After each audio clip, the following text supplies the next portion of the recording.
స్పష్టంగా చెప్పేశారండి. కారణం గుణసంగోస్య సదసద్యోని జన్మసు. కాబట్టి అన్అటాచ్డ్గా ఉండాలండి. శరీరం ఉండొచ్చు, శరీరాన్ని దూరంగా పారేయమని కాదు గీతలో చెప్పింది. శరీరం ఉండొచ్చు కానీ హ్యావ్ నో అటాచ్మెంట్. అది నేను కాదు అని చెప్పి అనుకోండి, దానికి స్నానం చేయించండి, భోజనం పెట్టండి, దాన్ని అంతా శుద్ధంగా చేసుకోండి. దాంట్లో తప్పేమిటండి? జడమైనటువంటి శరీరం మనకేం అపకారం చేస్తుందండి?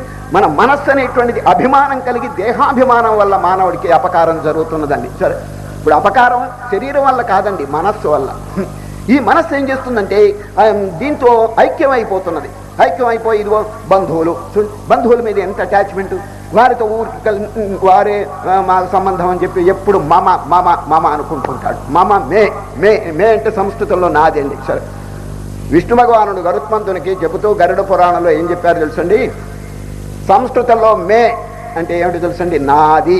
చూడండి, ప్రతి వస్తువు నాది నాది